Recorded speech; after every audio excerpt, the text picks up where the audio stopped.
Greetings, everyone. This is Rock and Roll Spot Connection. Today we'll be catching up on the first few months' worth of the current DC event title, Dark Knight's Death Metal. So Dark Knight's Death Metal is a sequel to Dark Knight's Metal from a few years ago by Scott Snyder and Greg Capullo, who are also the creative team behind Death Metal. Metal largely focused on the Justice League, especially Batman, facing off against the Dark Knights. Versions of Batman from what's referred to as the Dark Multiverse. By and large, the League won. However, they shattered the source wall. And it turns out that released the even bigger big bad, Perpetua, who is the creator of the multiverse, basically. So anyway, Death Metal picks up a little while later, following up on events from Scott Snyder's Justice League run as well. Start there. But, so what's been going on? First off, we're going to take a look at the Death Metal Guidebook, which has a lot of prologue. Basically, the stories in it are all prologue tales. We've got Lex talking about the fall of Earth, which include basically the Batman Who Laughs attacked with a whole slew of additional Dark Knights, including Dark Father, Bat Mage, Batmanosaurus Rex, Dr. Arkham,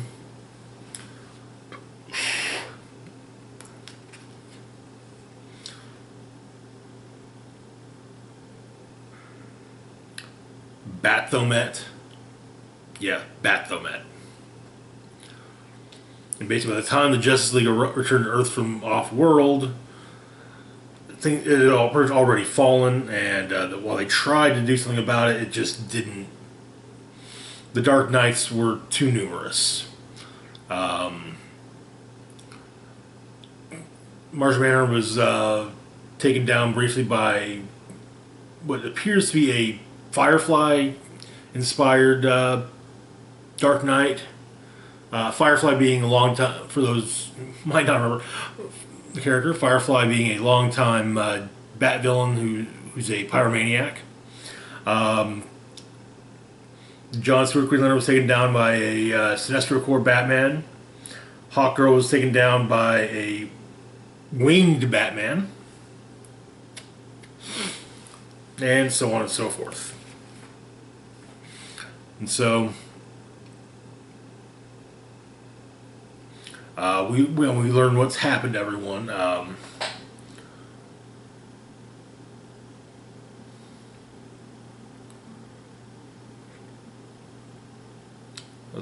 Basically, a battle between Perpetua and Wonder Woman burned out the sun, so New Apocalypse became a sun, with Captured Superman providing the power. Aquaman made a deal with Bathomet, as if he hadn't, Bathomet would kill all of Atlantis if he didn't surrender. And Wonder Woman also surrendered to the Batman who laughed and became kind of the warden of his prison. Batman Who Laughs then remade the world in his image. A nightmare. But New Apocalypse is where where all the heroes are imprisoned under the watchful eye of the Dark Father. The villains are imprisoned in Tartarus under the watchful eye of Wonder Woman and Swamp Thing. Harley is working with Dr. Arkham. Aquaman is, dealing with everything. But at the end of his recounting of this, it turns out Lex is telling the tale to Lobo, and hiring Lobo to find something for him. It's going to help him free the captured Legion of Doom, who are all attached to, or who are all imprisoned within Perpetua's throne. Next up, we got a tale of Harley Quinn, Metal Queen of the Desert. So, in the Arkham Wastelands, she's on a humanitarian mission, finds a little hyena pup in the wilds, but then is promptly set upon by some mutants who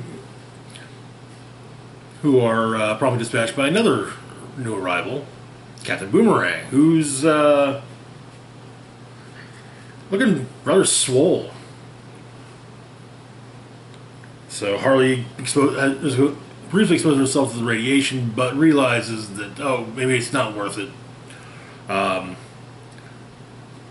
Does what she can to fight off Boomerang, but is saved by the hyena pup, who also, having been exposed to the radiation, has since grown a bit large, and very large, to the point of Harley riding him back to the asylum, and opting to name him George. We then got the story of Aquaman trying to get help from a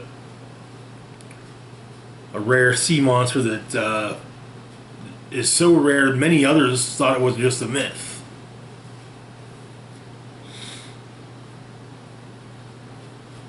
However,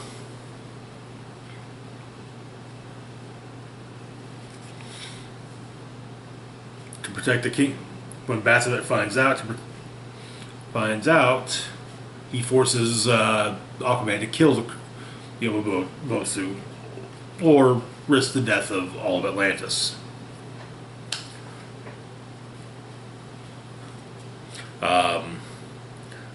Then we've got, what was this one called?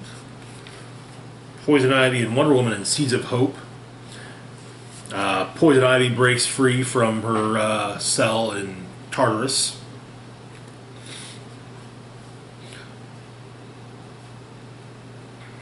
And as she tries to escape, she's stopped by Wonder Woman, who's explaining, you really don't want to, you don't want to go back to the surface, trust me. But Ivy refuses to listen and leaves, and then sees the desert that the Batman who has turned the world into. Diana goes to comfort her, and then later on brings her a plant.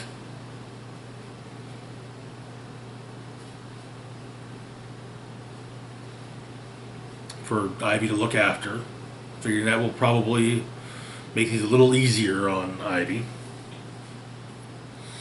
And then finally we've got Dragonlance, featuring Batman recruiting the zombified Jonah Hex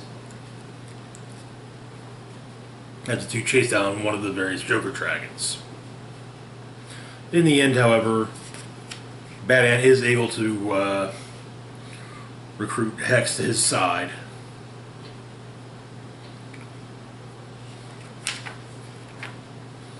And they, which does make for an interesting alliance, to say the least.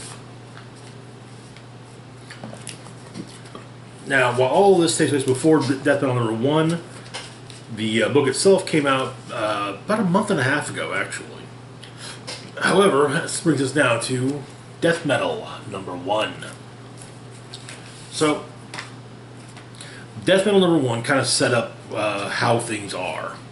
We've got Sergeant Rock kind of narrating what's going on. In Tartarus, formerly Themyscira,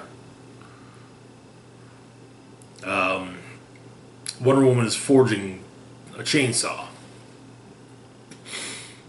And a rather dilapidated Sandman is asking her about everything.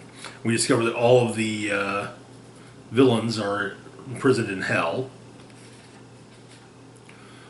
And then Batmage and Batmanosaurus Rex bring a new prisoner to be escorted to the depths. A prisoner that Diana recognizes.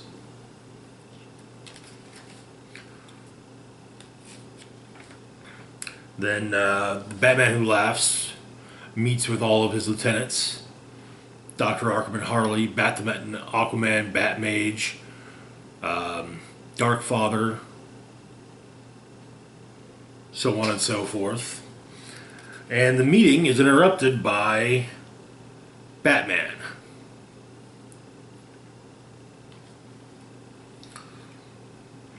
Which leads to the Batman Who Laughs summoning forth a handful of additional Dark Knights, including a Plastic Man Dark Knight. We got an Etrigan Dark Knight, a Clayface Dark Knight, looks like a Deathstroke Dark Knight, and a Scarecrow Dark Knight, as well as some others I can't entirely pick out.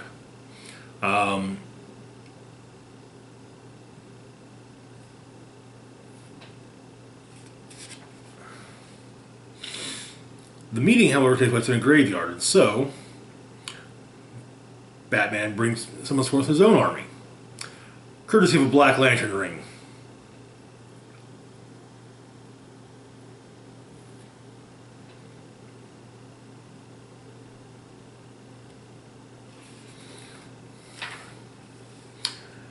However, we get a brief interlude in space where Logo finds one of the things he's been hired to find by Luthor. In Hell, we learn who the prisoner that was brought earlier was. It's Wally West, and he also fills in a few blanks, explaining about crisis energy and anti-crisis energy, and so on and so forth.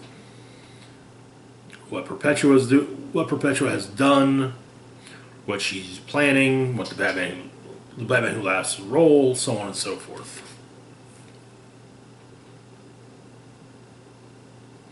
And then the Batman Who Laughs comes before them, and is of course threatening and basically being himself. And basically, hey, I know what kind of plan you'd pull off. You'd make some weapon, and you'd use it on me when I least expected. Only Wonder Woman says, "You're part right," except the fact that I already have made the weapon. And as she does that, she pulls a ripcord and turns on the chainsaw of truth, built from the scrap remains of the Invisible Jet. And she uses it to seemingly kill the Batman Who Laughs.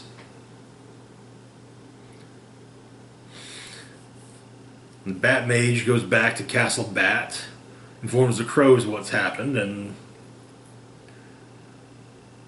a door is opened, containing the final Bruce Wayne.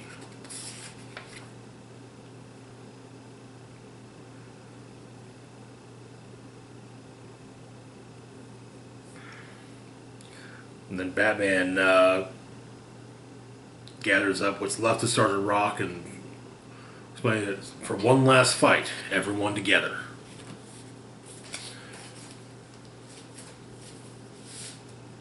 That's Death Metal number 1. Which brings us, of course, to Death Metal number 2. Number 2, we started getting shiny foil covers. Okay, so number 1 probably had a shiny foil cover as well, but I didn't end up picking that one up because I love that David Finch cover. So,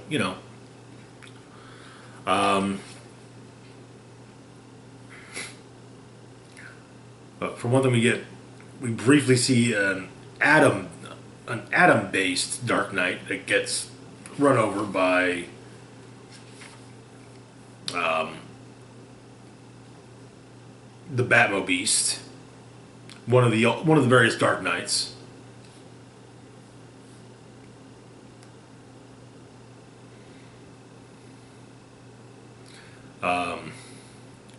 They're in what used to be Washington, D.C. at the superhero graveyard, where they meet up with the JSA. Turns out Batman's already there, going through the dead and seeing basically who could be useful in the coming battle. And Batman and Wonder Woman both have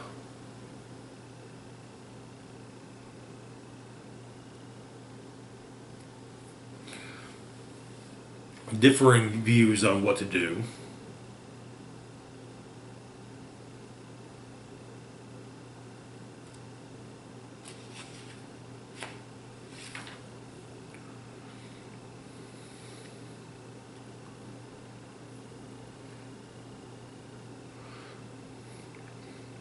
And then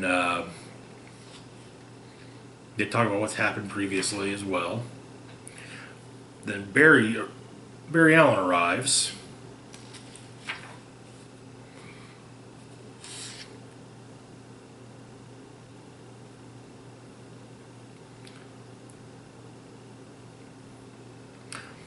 And Diana and Batman at least let him know that the plan is to get to New Apocalypse and free up the rest of the heroes. And then win. In Castle Bat, we discover that the final Bruce Wayne seemingly is a amalgamation of Dr. Manhattan and Bruce Wayne. And so the brain of the Batman Who Laughs is placed in his body by one of the various versions of Alfred present.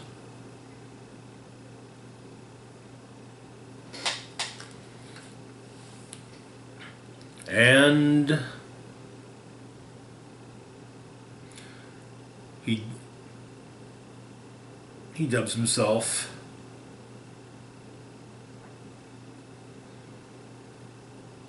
the Darkest Night. Perpetua then contacts him. He senses a disturbance. She's just conquered another Earth, leaving only 6 left to stand against her.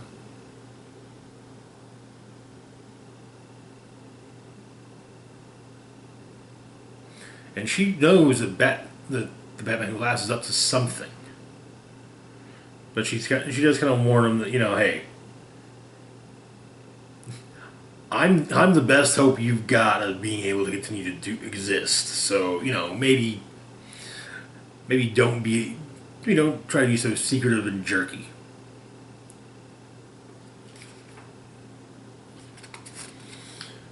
Basically saying that while her judgment's harsh, is nothing compared to what the others amongst her would bring.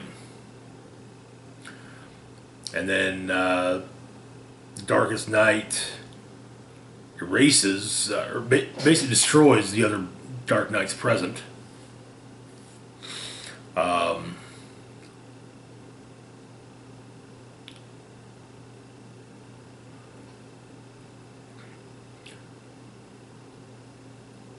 And he dubs one of the crows the Robin King.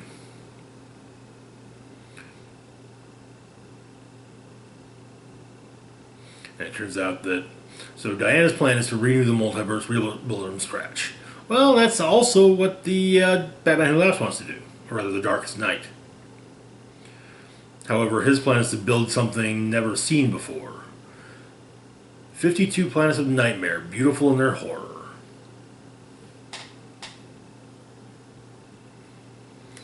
But he changes his form once again into basically a black shadow. This is what he dubs himself, the Darkest Night. In the Arkham Wasteland,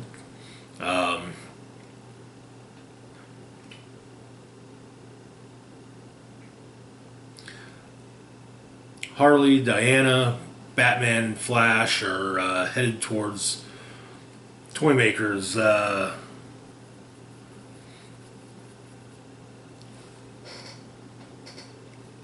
Toymaster's hidden toy box, which is guarded by recreations of 6 of the Dark Knights from metal.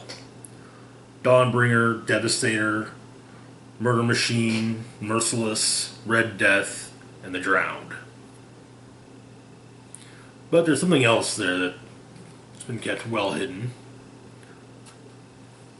The Trinity robot.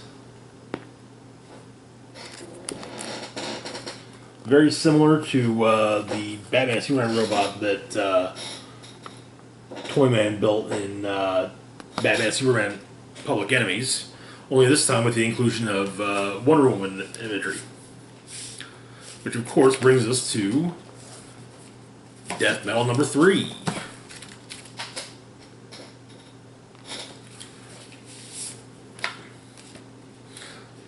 So, on New Apocalypse, some of the remaining Dark Knights come upon the crashed Trinity robot. There's only one person inside, though. Jonah Hex, who sets off a bomb, destroying the remains of the robot.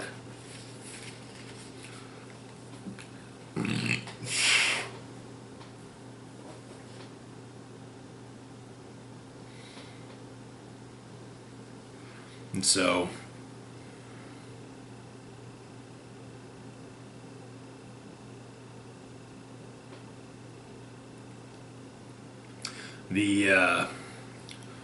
our heroes have made it to New Apocalypse, where they're attacked by the Para-Robins. Swamp Thing senses a disturbance in the life force back on Earth. Something terrible has just awoken. Batman hears this and figures immediately that it's the Batman who laughs, taking on a new form.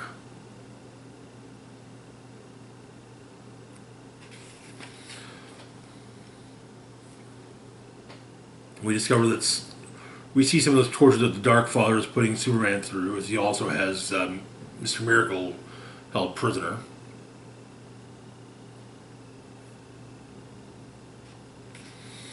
When our heroes arrive,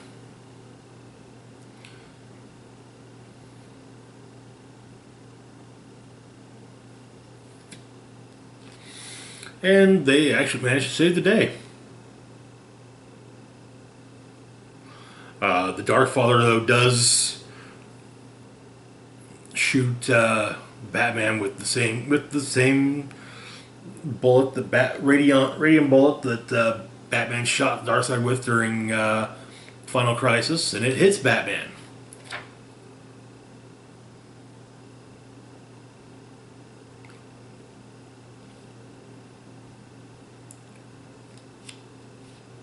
Only, yeah, the Black Lantern ring kind of helps him not die.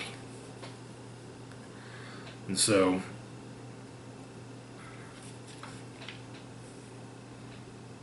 we then see cut to Lobo waiting for the fifth dimension with a heavy machine gun, looking as he looks for for something else. Then the Robin King arrives at the Crypt of Heroes.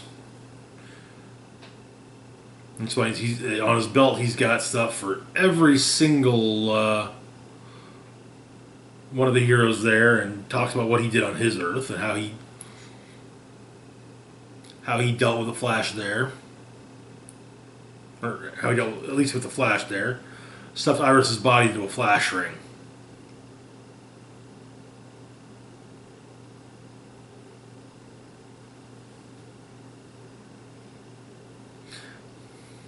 Then the Darkest Night arrives, and before he does, Jay, Barry, and Wally start running, with the Darkest Night coming up behind them. Back on New Apocalypse, the other remaining heroes are rescued, and among them is Jarro, one of the most powerful telepaths in existence. We also get a breakdown of the whole thing that of how Perpetua's doing her thing, and the plans. It's explained as such. Right now, Perpetua is drawing her energy from crisis worlds in the dark multiverse. The energy is transmitted up from the dark and out to the human antennas around the multiverse, where it is amplified into Perpetua herself. What they need to do is redirect the energy to one of their own.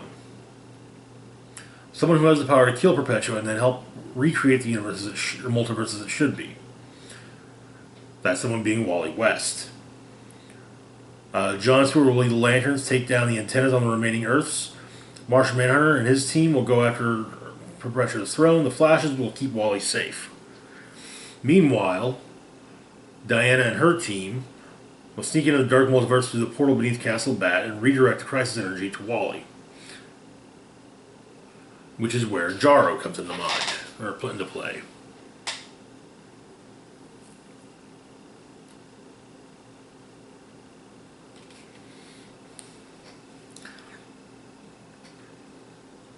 But the plan is agreed upon, and the plans are agreed upon, and so they all head out.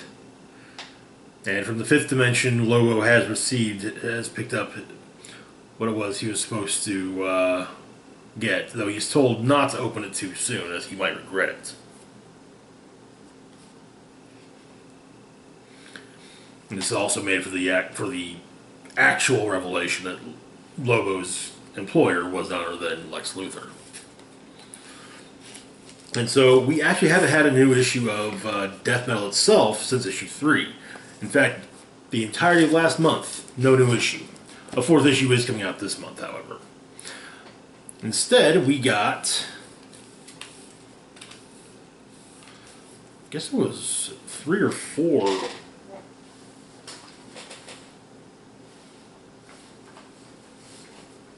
Let's see.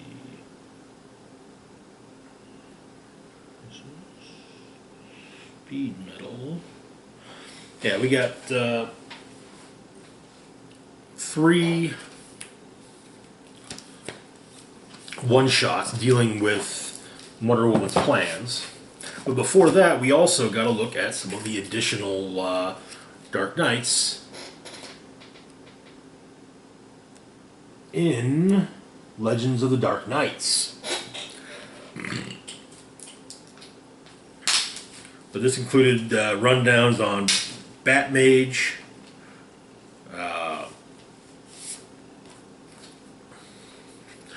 we got a brief tale about the Darkest Night, then the Robin King. The Robin King is actually not Robin. It's not Dick Grayson or Tim Drake or even Damian Wayne, but rather Bruce Wayne. A psychopathic Bruce Wayne. Who, yeah. Alfred realized what was wrong with him and tried to stop him, but, yeah.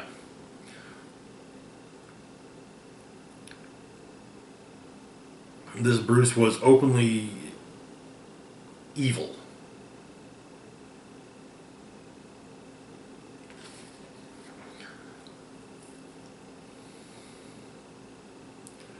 Killed Joe Chill, then picked up Chill's gun, shot his parents, put the gun back in Chill's hand, and then played victim.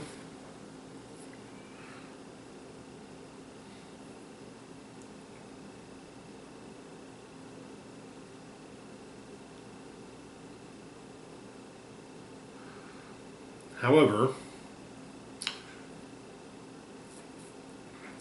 someone has sent some files to Officer Jim Gordon about young Batman, about young Bruce Wayne. However, when he goes to talk to Alfred about these, Gordon is promptly shot through the neck with a crossbow bolt by Bruce, then puts on a costume and goes after Alfred. And, well, yeah, he does eventually kill Alfred. Next up, we've got Batmanosaurus Rex's origin. Basically, Batman put his consciousness into a robot T-Rex. 'Cause why not, right? I mean, if you can. That doesn't exactly sound like a terrible idea, really. Then we've got, what's that one called? Castle Bat, where it turns out that basically Bruce Wayne did a blood sacrifice of Damian, and bonded his soul to Gotham, making the city alive, sort of. Basically he becomes the city. Then we've got the Order of Batmobeast, and yeah, basically Batman kind of did a fascism, and well, eventually he got killed, and but contingency plan, he had uploaded his conscience into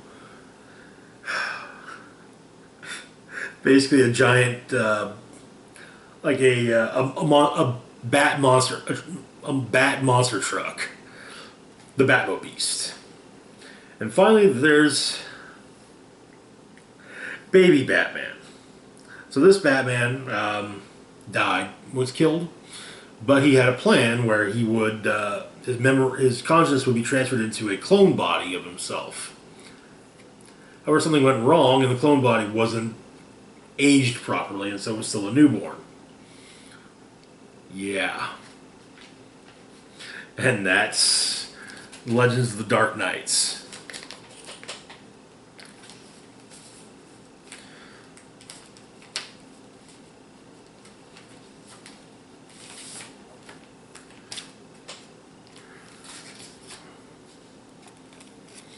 But another thing we got last month, in addition to the to 3 tie-in one-shots, was our first ongoing series tie-in. As we'll be getting tie-ins for a few issues of Justice League, but we'll get to that eventually.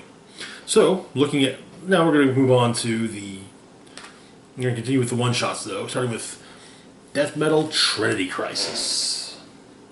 So in Trinity Crisis, we follow the plan of basically Batman, Superman, and Wonder Woman's portion of the plan. We kind of get a explanation of the past crises, and everyone's groups are formed up. A psychic amplifier has been made for Jarro.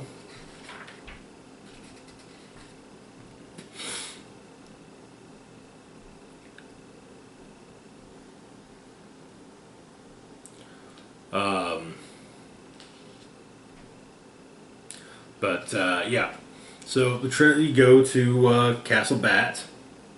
The Trinity plus Harley, Swamp Thing, Jarro, and Jonah Hex go to Castle Bat. Swamp Thing is able to sneak them in underground.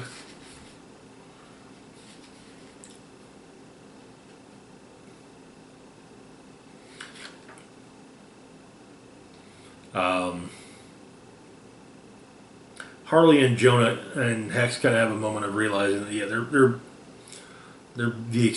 they're kind of the expendable members of the team. But kind of a hey.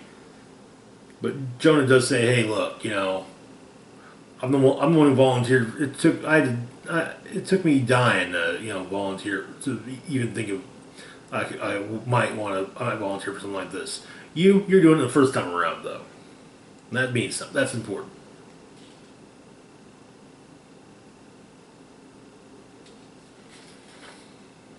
And yeah, they come upon additional Dark Knights. Chiropter, who looks like to be a combination of Chemo and Batman. The Pearl, which we learn involves Martha Wayne. Arc, who appears to be all of the Batman mixed with all the Arkham inmates.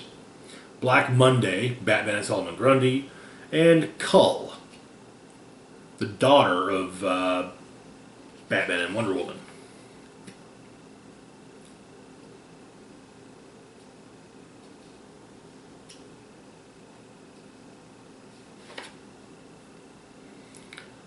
But they fight off the Dark Knights and then escape, and they find Barbados chained up underneath Castle Bat. However, the Robin King comes for them,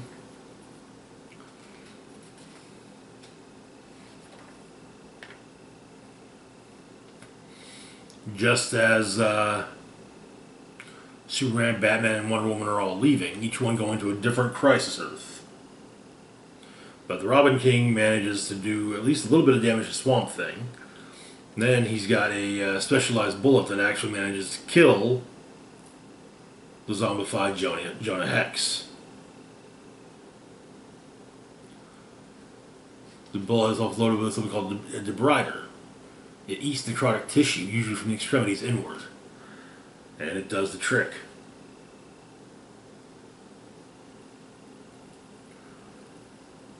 Harley and Swamp Thing escape with Jarro, however, as the Trinity, each member of the Trinity arrives on their specific Earth. Batman arriving on Earth in the midst of Crisis on Infinite Earths.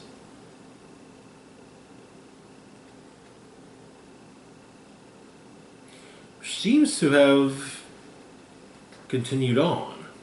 Superman arriving on Earth in the midst of Final Crisis, which is still ongoing. And Wonder Woman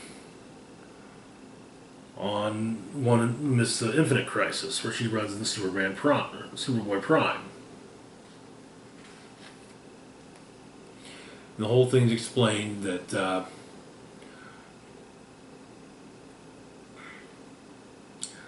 Batman Who Laughs sent the Anti-Monitor, Darkseid, and Superboy Prime each to change those worlds where the crises were constantly happening. Basically take them past the point of make it so that evil won on each of those.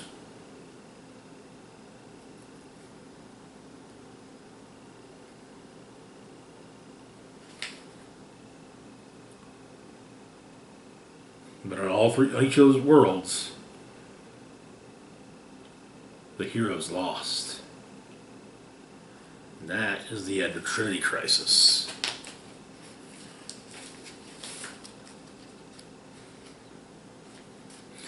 We also learned that narrating most of Trinity Crisis was in fact Superboy Prime. Next up, we've got Speed Metal. Speed Metal basically picks up on the plot thread from Death Metal number 3 of the Darkest Night chasing the Flashes through the Speed Force. We get some background on just everything Wally's been through. Poor guy.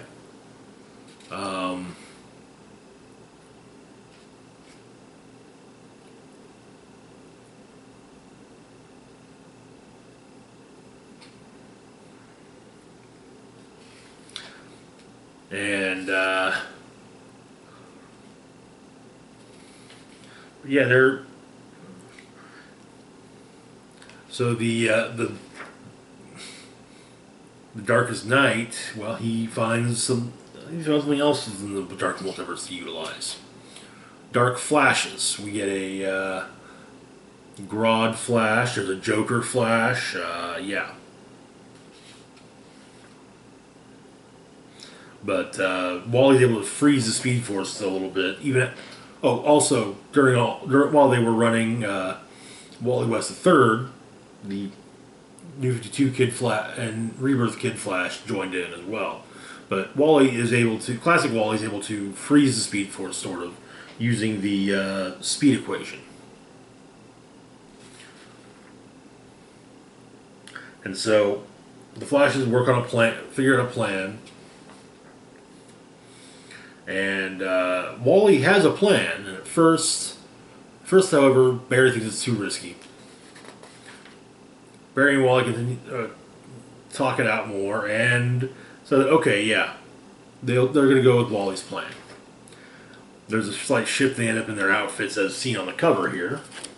Just to give you a little look at them. I love Barry's outfit, especially. Kid Flash is also pretty nice. But once they got their new duds, they start running again. Just in time for the Speed Force to unfreeze.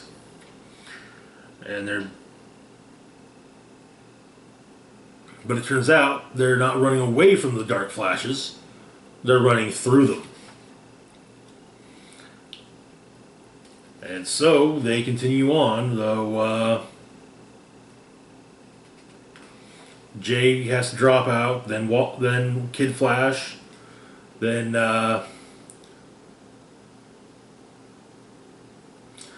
Barry gives some of his speed. Gives his speed to Wally, and Wally runs so fast his new Manhattan-powered costume turns into his classic Red Flash costume, and he's able to. He gets the Mobius chair from Darkest Night and takes it. Hurdles through the Speed Force with it, and once he gets to where in the Speed Force he needs to go, he finds everyone there. Jay, Barry, the other Wally, his Aunt Iris, Linda and the kids, Bart, Jesse Quick, Max Mercury, everyone.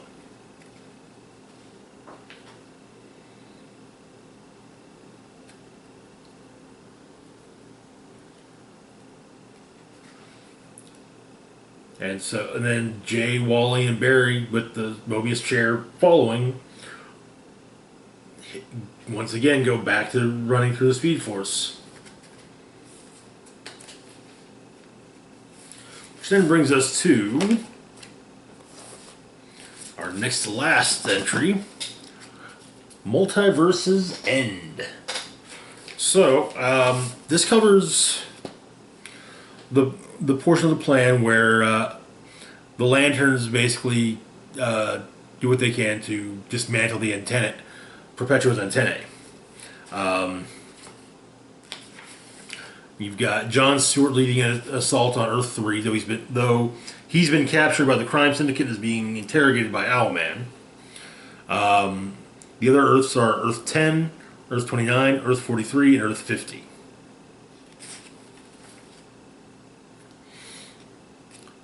With John are the Earth 2. Looks like the Earth 2 Superman from the New 52 Earth 2 Superman, and I don't entirely know what Earth that Wonder Woman's from. On Earth 10, Guy Gardner's leading the charge against the Nazified League. Kid Flash and Captain Carter are bringing up the rear for him, and they're actually managing to do the trick pretty well. Earth 29 is Hal dealing with Bizarros.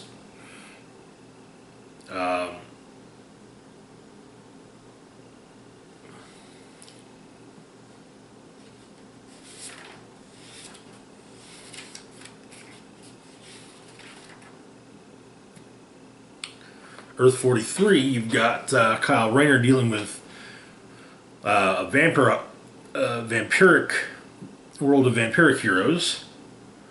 At Earth 50, Jessica Cruz and Simon Bass have taken down the Justice Lords.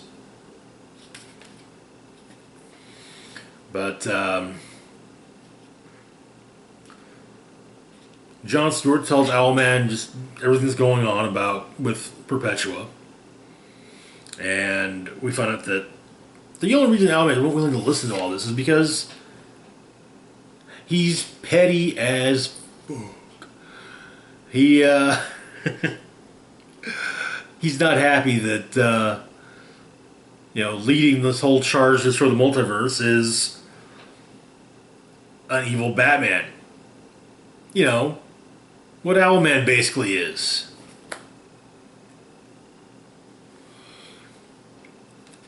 And so Owlman switches sides, and Perpetua unleashes additional Dark Knights, led by Baby Bat from Legends of the Dark Knights. And he has a core of Rainbow Batman, basically various Batmans with lanterns of various colors. But, yeah.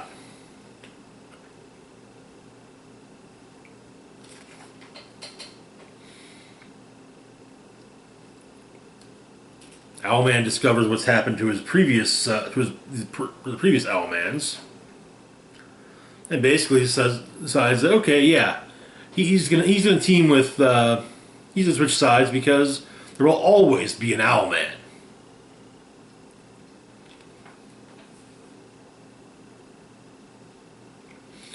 And so he frees John, and John and his people get off Earth 3, and Owlman fights Baby Bat and blows up the antenna with Baby Bat right there.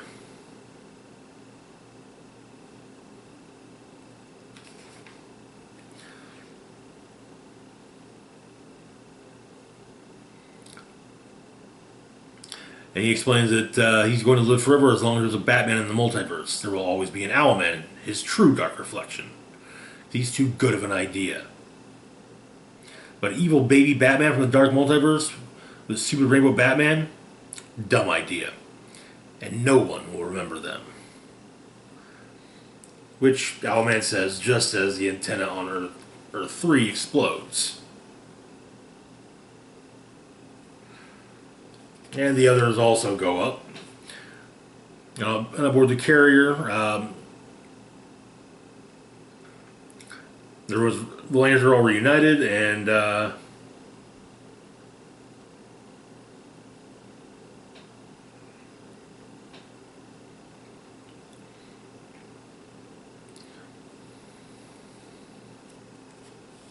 towers are down. And they're headed home.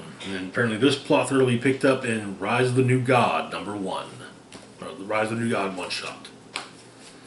Then we get, like I mentioned, there was an ongoing title to feature a death metal tie-in. In Justice League.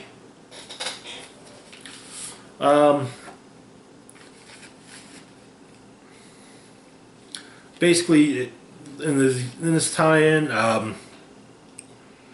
Nightwing, having finally regained his memories after being shot in the head by KG Beast a while back, basically regains his memories just in time for the world to go topsy-turvy like this. But he and he finds Detective Chimp in DC, and then also comes upon Hawkgirl.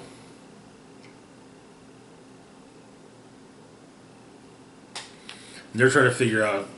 They're trying to find some way to fix things.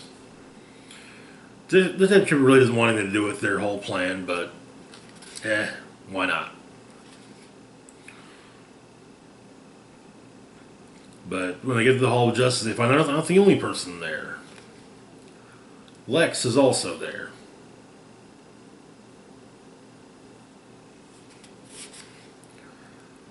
And Lex basically is wanting to free the Legion of Doom from Perpetua's throne, which is where the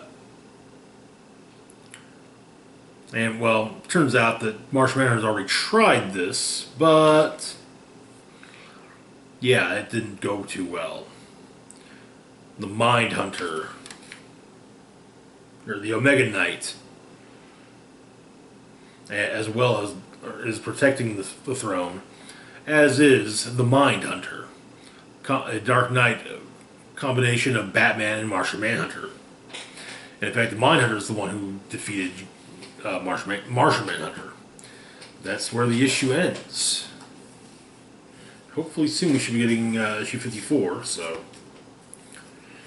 we can continue that one there. That's it for now. We'll be doing these. This will be a monthly thing going forward until Death Metal ends. But yeah, which I think Death Metal ends early next year, if I remember correctly. Maybe either late this year or early next year. But yeah, that's all for now. As always, feel free to like, share, and subscribe. Links to my Facebook, Twitter, Patreon, and PayPal found in the description box down below. This is Rock and Roll Spock signing off, saying, live long and rock hard.